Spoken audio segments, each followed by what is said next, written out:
चलो बच्चों आगे चलें। हाँ भाई, अपने पूरे कंसंट्रेशन के टर्म्स खत्म हो गए। Molarity, normality, molality, formality, PPM, PPB सब कंप्लीट हो गया। अब अगला हेडिंग आता है आपका रूल्स ऑफ ग्राम इक्विवेलेंट। मेरी बात समझ में आ रही है? ग्राम इक्विवेलेंट अपन पढ़ चुके हैं, नंबर ऑफ ग्राम इक्विवेलेंट कह दीजिए या ग्राम इक्विवेलेंट कह दीजिए, मतलब एक ही है। Is that clear? अब बताओ, नॉर्मलिटी में आपके ग्राम इक्विवेलेंट वर्ड है? बताओ, नॉर्मलिटी का फॉर्मूला अपन ने क्या पढ़ा था? Normality equal to N upon V litre. यहाँ N number of gram equivalent है। अगर नंबर ऑफ ग्राम इक्विवेलेंट को मैं क्रॉस मल्टीप्लाई करके निकालूं तो ये एन वी लीटर के बराबर हो जाएगा। एन ग्राम इक्विवेलेंट की जगह आपने एम बाई ई भी तो लिखा था। जैसे मोलरिटी में एम बाय एम लिखते हैं ना, और इक्विवेलेंट वेट की जगह अपन क्या लिखते हैं मेरे बच्चों? Molar mass upon x factor. X factor चला गया ऊपर, तो बताओ मास अपॉन मोलर मास को क्या लिखा जा सकता है? मोल इंटू एक्स फैक्टर। तो क्या बन गया आपका ये? अगर मैं यहां से इसको हटाऊं तो आपका बन गया मोल इंटू एक्स फैक्टर। तो ग्राम इक्विवेलेंट निकालने के कितने तरीके हो गए मेरे बच्चों? तीन तरीके हो गए। कौन कौन से? N V M by E mole into X factor. यह आपको रटा हुआ होना चाहिए। बताओ ग्राम इक्विवेलेंट निकालने के कितने तरीके? N V M by E mole into X factor. वापस बोलो, N V M by E mole into X factor. कोई दिक्कत है यहां तक? अब इधर देखिए, अब अपन इनके रूल्स की बात करते हैं। देखिए, इनके मैं 5-6 रूल बताऊंगा आपको। Rule number 1। अब पहला रूल क्या कहता है? देखो, रूल गए बाढ़ में। आपको एक ही चीज याद रखनी है, जब भी दो चीजें आपस में मिलती हैं वो तभी मिलती हैं उनके ग्राम इक्विवेलेंट बराबर होते हैं। ग्राम इक्विवेलेंट में इन तीनों में से कुछ भी बराबर हो सकता है। साहब हमें कैसे पता लगेगा? वो पेपर वाला देगा, जब क्वेश्चन आएगा अपने आप समझ में आ जाएगा। तब दो चीजें आपस में मिलती है, मतलब समझ में नहीं आया? जैसे एसिड बेस को अपने आप ही पहचान जाओगे। ए ने बी के साथ रिएक्शन करके ये बनाया, इसके अंदर पानी मिला दिया, ये बना। इन दो ने आपस में मिलकर ये बनाया। तो मतलब जहां भी दो चीजें मिल रही हैं तो उन दोनों चीजों के ग्राम इक्विवेलेंट बराबर होंगे। कोई भी कंप्लीट केमिकल रिएक्शन होती है तो सबके ग्राम इक्विवेलेंट बराबर होते हैं। जैसे मान लेते हैं रूल नंबर अगर पहला लिखें, for a complete chemical reaction, for a complete chemical reaction, अगर कोई केमिकल रिएक्शन पूरी हो रही है तो यहां हर एक के ग्राम इक्विवेलेंट बराबर होंगे। जैसे ए ने बी से रिएक्शन करके सी बनाया है, या H2Cl2 रिएक्शन करके HCl बना रहे हैं, या H2O2 रिएक्शन करके H2O बना रहे हैं, तो जब भी चीजें आपस में मिलती है तो सबके ग्राम इक्विवेलेंट बराबर होगा। तो यहाँ ए का ग्राम इक्विवेलेंट बराबर होगा मेरे बच्चों बी के ग्राम इक्विवेलेंट के, और बी का ग्राम इक्विवेलेंट किसके बराबर होगा? सी के ग्राम इक्विवेलेंट के। ये क्वेश्चन जेई के अंदर पूछा जा चुका है, और आपको नीट के हर मॉड्यूल, हर इंस्टीट्यूट के मॉड्यूल, हर जगह ये आपको क्वेश्चन मिलेगा। Which of the following statement is correct for a complete chemical reaction? ये एबीसी वाली शायद समझ में आ गया होगा। Is that clear? बस एक ही लाइन याद रखनी है, जब भी दो चीजें आपस में मिलती है तो उनके ग्राम इक्विवेलेंट आपस में क्या होते हैं? बराबर होते हैं। कॉपी करो, स्क्रीनशॉट ले लो इसका। आगे चलते हैं अपन दूसरे रूल की तरफ।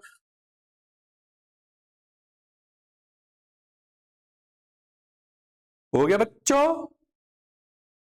ये पहला रूल हो गया आपका ग्राम इक्विवेलेंट का।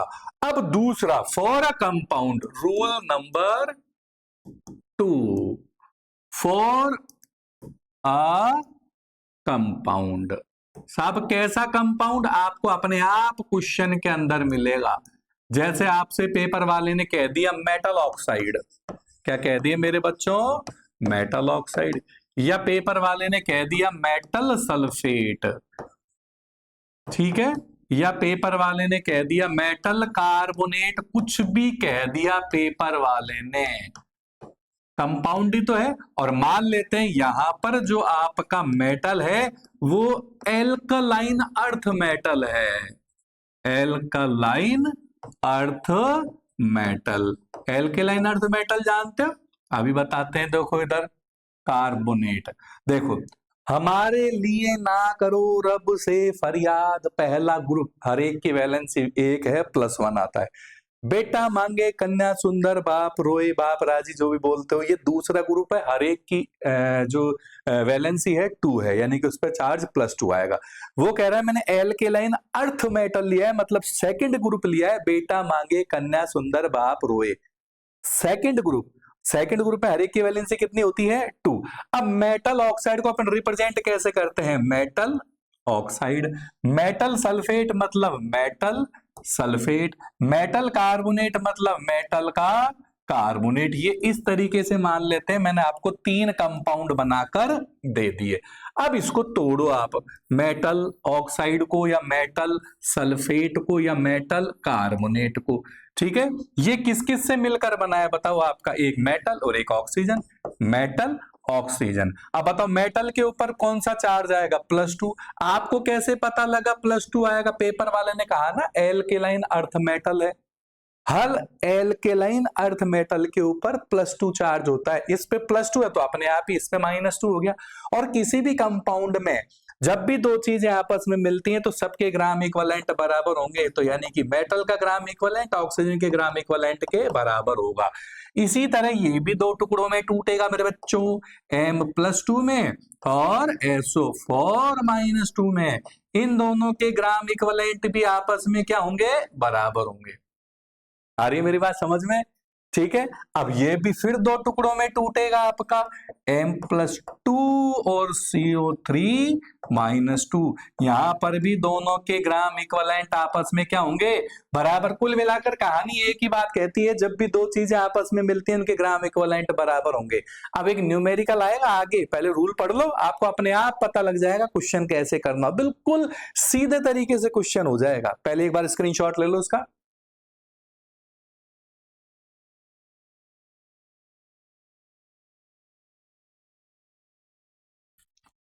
हो गया बच्चों।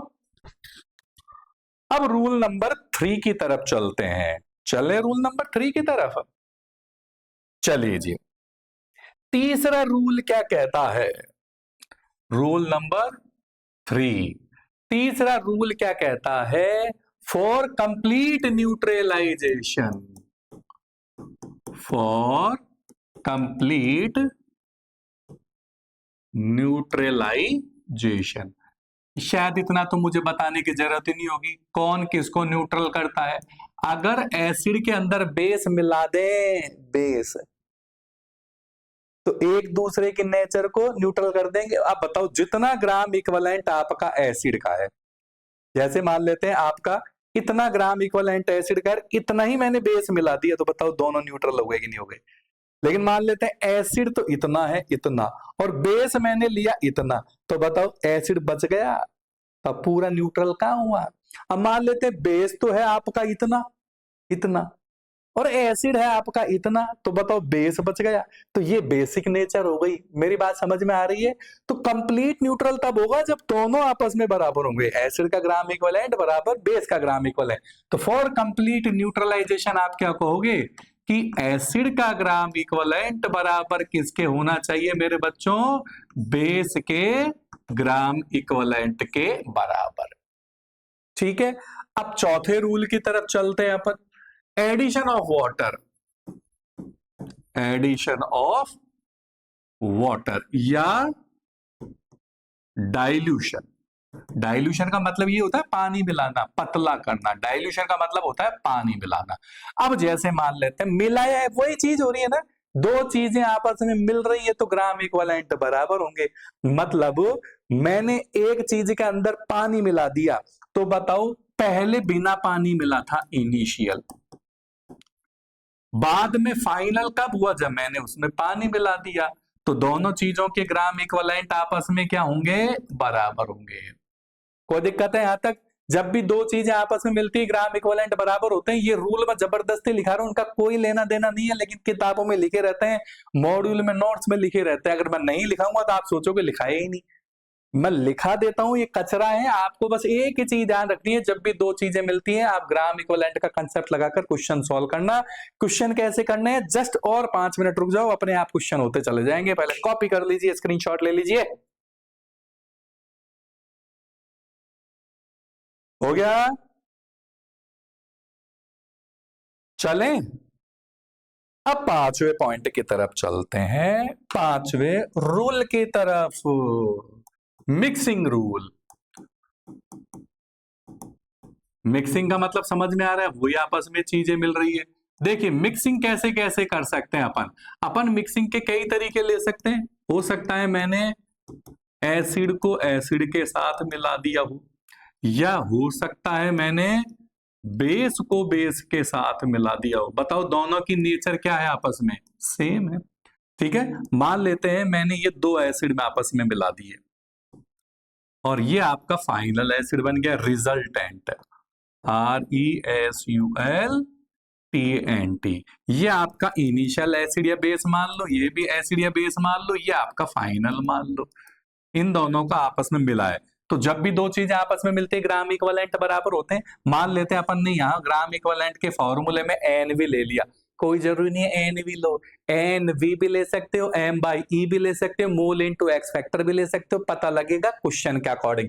तो मैं यहाँ क्या लिख सकता हूँ, N1V1 इसका, N2V2 इसका, और इसका N रिजल्टेंट V रिजल्टेंट कह दो।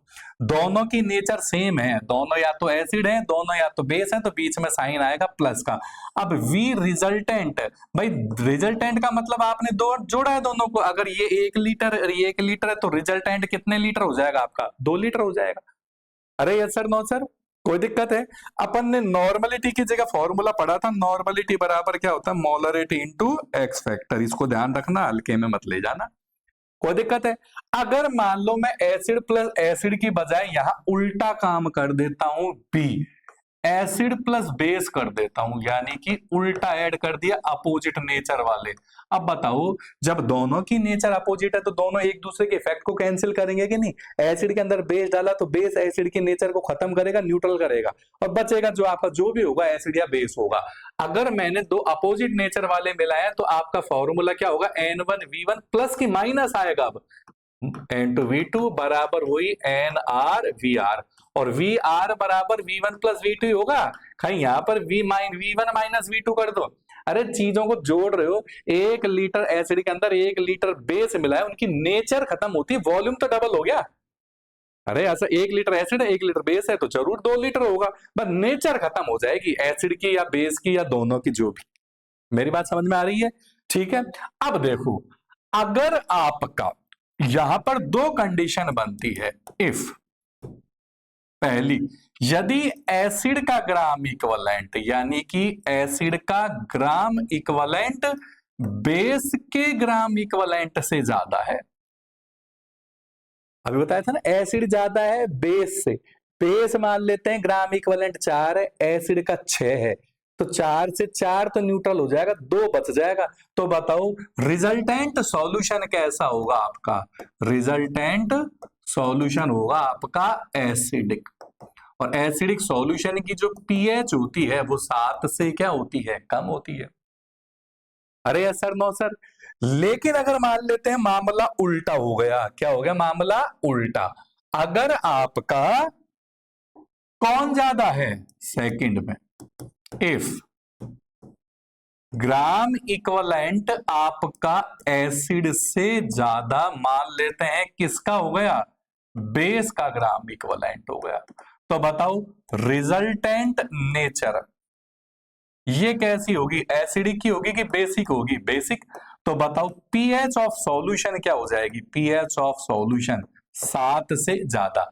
एसिड की 7 से कम होती है ना, एसिड की पीएच 7 से कम होती है, बेस की पीएच 7 से ज्यादा होती है, न्यूट्रल की पीएच 7 होती है। अब आता है आपका जैसे तीसरा पॉइंट, जैसे मान लेते हैं थर्ड पॉइंट के अंदर एसिड और बेस आपस में ग्राम इक्विवेलेंट में बराबर हो गए। यदि आपका एसिड का ग्राम इक्विवेलेंट बराबर हो गया किसके मेरे बच्चों, बेस के ग्राम इक्विवेलेंट के, किसके ग्राम इक्विवेलेंट के, बेस के। ये अरे आजा, ये आपका बेस का ग्राम इक्विवेलेंट। अगर दोनों के ग्राम इक्विवेलेंट आपस में बराबर हो गए, खत्म खेल। तो बताओ रिजल्टेंट नेचर क्या होगी सॉल्यूशन की, न्यूट्रल। कैसी होगी मेरे बच्चों? न्यूट्रल। और न्यूट्रल में पीएच ऑफ सॉल्यूशन कितनी हो गई? 7। तो कहने का तात्पर्य आपको यहां पर कितनी कंडीशन नजर आ गई भाई साहब? यहां पर आपको 3-4 कंडीशन नजर आ गई होगी। अरे ऐसा और नो, पहला क्या है, पहला आपने एसिड को एसिड के साथ मिलाया। किसको किसके साथ मिलाया? एसिड को एसिड के साथ। दूसरा बेस को बेस के साथ मिलाया। तीसरा अगर एसिड ज्यादा है, चौथा बेस ज्यादा है, पांचवा दोनों बराबर है। अगर सेम नेचर वालों को मिलाए तो N1V1 प्लस N2V2 बराबर NrVr। अपोजिट नेचर वालों को मिलाए तो N1V1 माइनस N2V2 बराबर NrVr। अगर अपोजिट नेचर में एसिड का अमाउंट ज्यादा है तो सॉल्यूशन एसिडिक होगा, बेस का अमाउंट ज्यादा है तो सॉल्यूशन बेसिक होगा, और दोनों का अमाउंट बराबर है तो सॉल्यूशन कैसा होगा? न्यूट्रल होगा। कोई दिक्कत है यहां तक? ठीक है, अब इस पे क्वेश्चन करेंगे, लेकिन पहले क्या ले लो मेरे बच्चों? स्क्रीनशॉट ले लीजिए। अब करते हैं क्वेश्चन।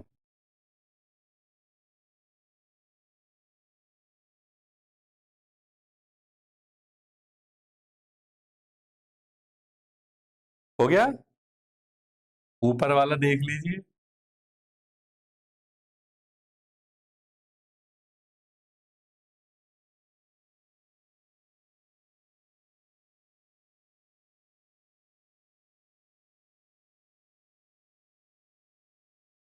अब एक लाइन और लिख लीजिए। Completely neutral salt doesn't take part in mixing rule.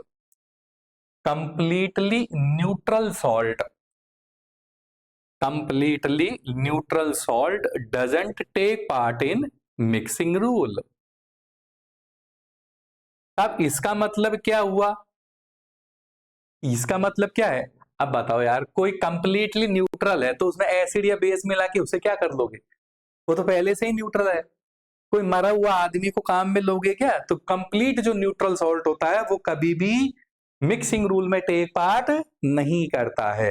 अब जरा अपन इसके क्वेश्चन करके देखते हैं, जरा कुछ पता लगता है क्या।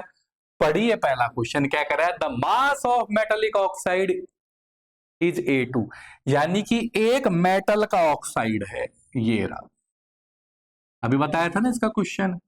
मेटल ऑक्साइड, इस पूरे मेटल ऑक्साइड का मास कितना दे रखा है? इस पूरे का मास है A2, ठीक है, और इसकी मेटल का मास है A1। तो बताओ ऑक्सीजन का मास कितना हो जाएगा? A2 माइनस A1 हो जाएगा। अरे यस और नो, मेटल ऑक्साइड का दे रखा है पूरे का मास, मेटल का भी दे रखा है, तो मेटल ऑक्साइड में से मेटल का घटा दो तो अपने आप ही किसका आ गया? आपके ऑक्सीजन का मास आ गया कि नहीं आ गया? अरे यस सर, नो सर। अब मेरे से ग्राम इक्विवेलेंट पूछ रहा है मेटल का। इस मेटल का ग्राम इक्विवेलेंट बताओ। तो मैंने कहा जब भी दो चीजें मेटल ऑक्सीजन आपस में मिली हुई है, जब भी दो चीजें आपस में मिलती हैं तो इनके ग्राम इक्विवेलेंट आपस में क्या कर दो? बराबर।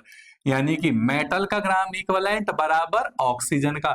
यहां पर मेटल आपको पेपर वाला अपने आप ही देगा। मेटल आपकी क्या है?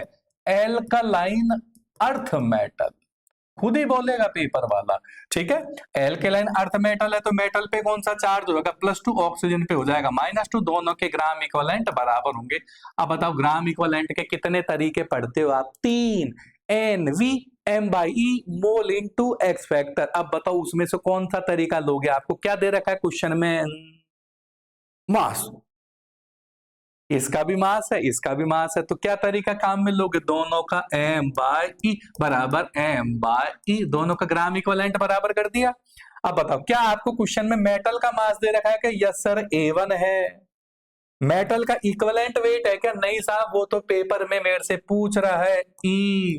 क्या आपके पास O-2 का मास है क्या? हाँ साहब है ना। O का कितना है? A2 minus A1, A2 minus A1। क्या आपके पास O-2 का इक्विवेलेंट वेट है क्या? यस सर, हम निकाल सकते हैं। इक्विवेलेंट वेट का फॉर्मूला अपन ने क्या पढ़ा? Molar mass upon x factor. और इक्विवेलेंट वेट निकालना है मुझे O-2 का, इसी का तो निकालना है। तो इक्विवेलेंट वेट हो गया मोलर मास। तो बताओ O का मोलर मास कितना होता है? 16। और किसी भी आयन का एक्स फैक्टर होता है उसका चार्ज, यानी कि 2 काटा पीटी करो कितना आ गया? 8। तो यहां पर आपने कितना लिख दिया? 8। मुझे इक्विवेलेंट वेट निकालना है E का, तो क्रॉस मल्टीप्लाई कर दो तो क्या हो गया बताओ? A1 इंटू 8 अपॉन में क्या आ जाएगा, A2 माइनस A1। ये इक्विवेलेंट वेट आ गया आपके पास मेटल का। Is that clear? शायद समझ में आ गया होगा। तो कभी भी आपसे कोई भी क्वेश्चन पूछे, जब भी दो चीजें आपस में मिल रही उनके ग्राम इक्विवेलेंट क्या कर दो, बराबर कर दो। इसको समझते हुए एक बार इसका स्क्रीनशॉट लो। अब अगले क्वेश्चन की तरफ चलेंगे, वो और ज्यादा क्लैरिटी लाएगा क्वेश्चन के अंदर।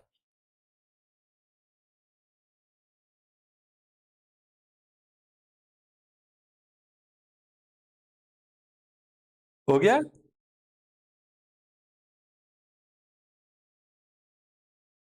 चलिए जी, अगला क्वेश्चन। ये क्वेश्चन दुनिया के हर एग्जाम में पूछा हुआ है।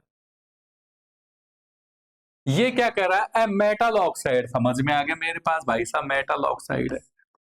एल्केलाइन अर्थ मेटल कहते ही समझ में आ गया कि ये M+2 है। और अगर एल्केलाइन मेटल कहता तो M पे +1 आ जाता है, ध्यान रखना। एल्केलाइन ये O-2 है। दोनों की ग्राम इक्विवेलेंट बनना बराबर करने हैं। ये कह रहा है कि इसमें 20% ऑक्सीजन बाय वेट है। ऑक्सीजन जो है ना, ये वाली जो ऑक्सीजन, ये बाय वेट 20% है, मतलब 20 ग्राम है। तो ये ग्राम में दे रखा है ये, तो मुझे M/E लेना पड़ेगा। ये 20% है, तो ये अपने आप ही 80 हो गया। तो इसका भी मुझे मास लेना पड़ेगा, क्योंकि क्वेश्चन में मुझे मास मास कर रहा है। तो बताओ, क्या मेटल सॉरी ऑक्सीजन का मास है क्वेश्चन में? यस सर, 20 है। क्या आपके पास मेटल का मास आ गया 20% है, तो ये अपने आप ही 80 हो गया। मेटल का मेरे से इक्विवेलेंट वेट पूछ रहा है। ओ का इक्विवेलेंट वेट की O-2 का अभी बताया था। O-2 का इक्विवेलेंट वेट कितना हो गया? 16/2 8 हो गया। अरे यस सर, नो सर। ये कितनी बार कट गया? 20 चौक 80, 4 बार कट गया। क्रॉस मल्टीप्लाई करो, 8 चौक 32, यानी 32 इक्विवेलेंट वेट आ गया मेटल का। आ गया होगा शायद समझ में। कॉपी करो।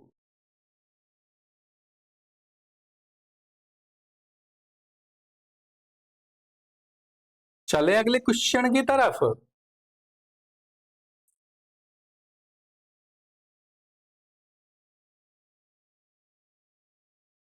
हो गया?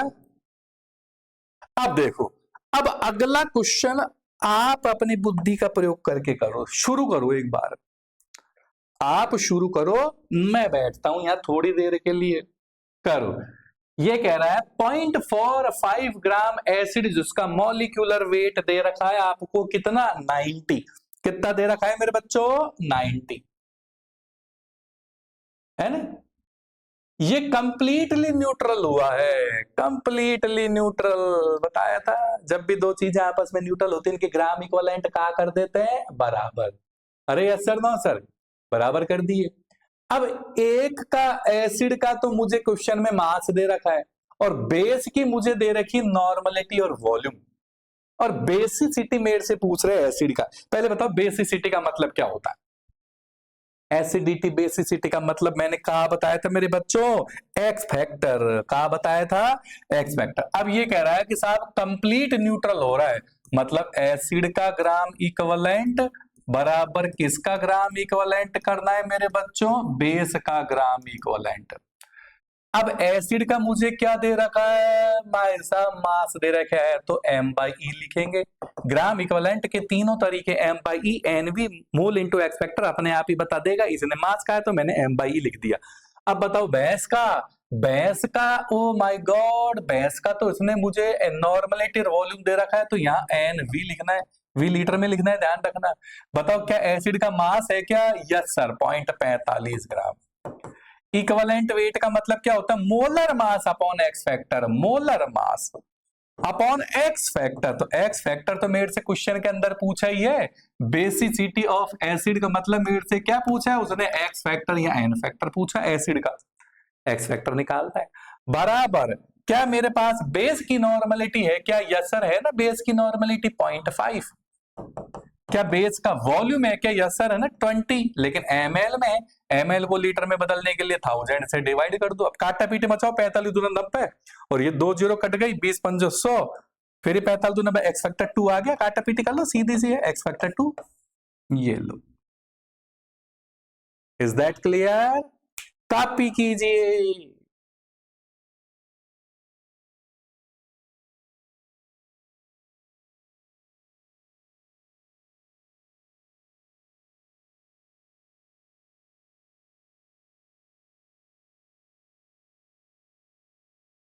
हो गया। अगला क्वेश्चन देखो, अगला क्वेश्चन ये कह रहा है 0.5 ग्राम बेस इज कंप्लीटली न्यूट्रलाइज्ड। सवाल समझ में आ गया मेरे। जब भी न्यूट्रलाइजेशन होता है ग्राम इक्विवेलेंट बराबर कर देते हैं, तो किस किस के ग्राम इक्विवेलेंट बराबर करेंगे मेरे बच्चों? एसिड का ग्राम इक्विवेलेंट बराबर तुम्हारी भैंस का ग्राम इक्विवेलेंट। अब ग्राम इक्विवेलेंट के तीन तरीकों में से कौन सा तरीका काम में लोगे? आपको बेस का क्या दे रखा है साहब? बेस का मास दे रखा है, तो मास के लिए m/e लिखेंगे। एसिड का क्या दे रखा है साहब? एसिड का नॉर्मलिटी और वॉल्यूम दे रखा है, तो यहाँ NV लीटर लिखेंगे। कोई दिक्कत है? यहां तक मेरी बात समझ में आ रही होगी। क्या सवाल में मेरे से इक्विवेलेंट वेट पूछा है क्या बेस का? यानी कि मुझे ई निकालना है, इक्विवेलेंट वेट निकालना है बेस का। अब चेक करो सवाल में, नॉर्मलिटी है एसिड की, यस सर 0.2, वॉल्यूम है कितना 100 ml, लीटर में बदल के 1000 से डिवाइड करा तो 0.1 आ गया। ठीक है, बेस का मास है 0.5, इक्विवेलेंट वेट मुझे निकालना है। काटा पीटी करो, ये 0.1 हो गया, पॉइंट से पॉइंट उड़ा दिया, ये हो गया तुम्हारा नीचे 5 चौक 20, 5 25, कितना आ गया आपके पास? 25। अरे यस सर, नो सर, मेरी बात समझ में आ रही होगी। तो कितना आ गया तुम्हारे पास? इक्विवेलेंट वेट बराबर 25। ठीक है, हो गया ना?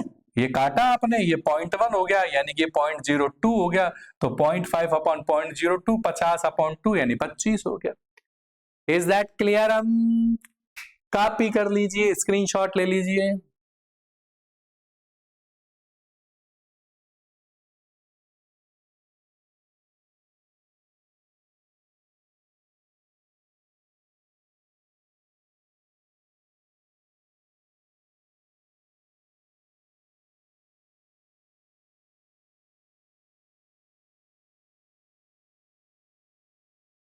हो गया बेटा? चलो अगले क्वेश्चन की तरफ चलते हैं। वेरी इंपॉर्टेंट, ये हल्के में मत ले जाना, बार बार कह रहा हूं। देखो मैंने कई बार कहा है, जितने क्वेश्चन जितने कंसेप्ट करा दिए ना, उनको बहुत अच्छे से पढ़ लेना। एनसीईआरटी भी पढ़ रहे हो आप, ये मत समझना कि मैं एक्स्ट्रा लिखा रहा हूं या ज्यादा लिखा रहा हूं कि कम लिखा रहा हूं। ये इतना है कि अगर इसको तरीके से पढ़ लोगे ना, तो कोई एग्जाम ऐसा नहीं है जिसके आप क्वेश्चन सॉल्व नहीं कर पाओगे। अपने मॉड्यूल के देख लेना, अपनी एनसीईआरटी के देख लेना, अपना जो कोई भी इंस्टीट्यूट है उसके क्वेश्चन देख लेना, आप सारे लगा डालोगे। एक दो क्वेश्चन की तो मैं भी नहीं कह सकता, क्योंकि तुम भी तो गलतियां छोड़ोगे, क्वेश्चन में भी तो गलतियां होंगी। अरे यस सर, नो सर। ये क्या कह रहा है? Equivalent weight of metal, metal का इक्विवेलेंट वेट दे रखा है 24। ये कह रहा है जब 12 ग्राम की एक metal combine with dilute acid, मतलब पतला एसिड, डाइल्यूट मतलब पतले एसिड के साथ, पानी वाला एसिड के साथ रिएक्शन करती है, तो हाइड्रोजन गैस निकलती है। Find the volume of H2 gas. क्या कह रहा है ये कि जब 12 ग्राम की एक मेटल है, साहब कोई सी भी मेटल मान लो, ये मेटल है, ये एसिड के साथ रिएक्शन करके हाइड्रोजन गैस निकाल रही है। तो एक केमिकल रिएक्शन हो रही है, और हर रिएक्शन में सबके ग्राम इक्विवेलेंट आपस में बराबर होते हैं। मेटल का ग्राम इक्विवेलेंट बराबर एसिड का ग्राम इक्विवेलेंट बराबर हाइड्रोजन का।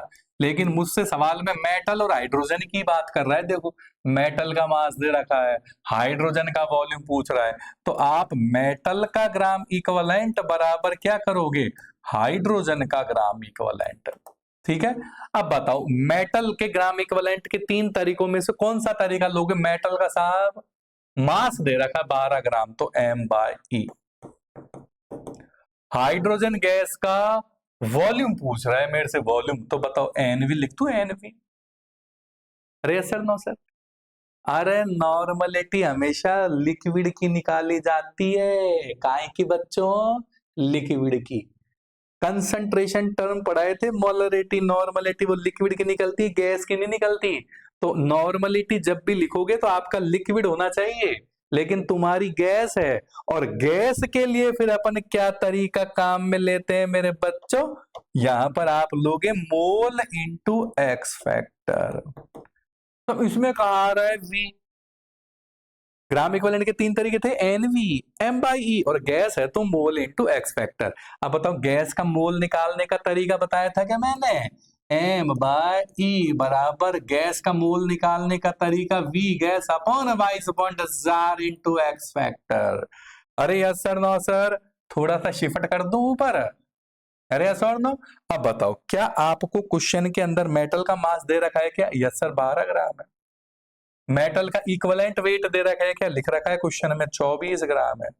हाइड्रोजन गैस का वॉल्यूम दे रखा है क्या? नाजी साहब वो तो पूछ रिया है। नीचे 22.4 है। H2 है, H2 का एक्स फैक्टर कितना हो गया? 2। अब काटो तुम्हारा, 12 दूना कितना हो गया? 24। 2 उधर गया तो हो गया 4, तो यानी कि 4 को 22.4 से काटो तो कितना हो गया? 4 पंजो 20, 5.6 लीटर हो गया। तो यानी कि वॉल्यूम ऑफ गैस बराबर हो गया 5.6 लीटर। शायद समझ में आ गया होगा।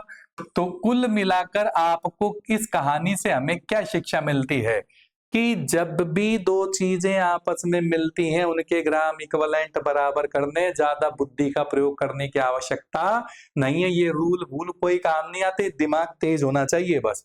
मेरी बात समझ में आ गई? कॉपी कर दो एक बार इसको।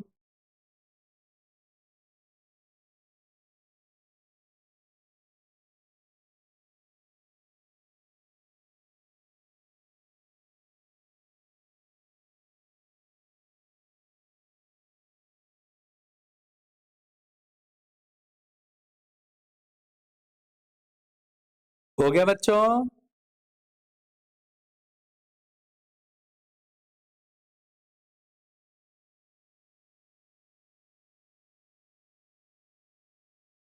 अब देखिए इधर चैप्टर में अपन बहुत आगे पहुंच गए, मतलब अब ये ऑलमोस्ट खत्म होने के कगार पे आ गया। ठीक है, फिर इसके बाद में कुछ एक क्वेश्चन आपको दूंगा, आप लोग उसकी प्रैक्टिस करते रहना। लेकिन ध्यान रखना, फिर पढ़ते हुए रहना है। चैप्टर कभी वहां से स्टार्ट मत करना जहां से मैंने पढ़ाना खत्म किया है, वहां से चालू करना जहां से मैंने शुरू करा है, मतलब फ्रॉम फर्स्ट डे। तभी चीजें क्लियर होती है। जब भी पढ़ो आप चाहे रफली पढ़ो, लेकिन पढ़ना कंटिन्यू है, छोड़ना नहीं, स्किप नहीं करना है, फिर गड़बड़ होते चले जाएगी। ठीक है, स्क्रीनशॉट ले लो जो भी बच रहा है, बाकी का अगली क्लास में देखेंगे।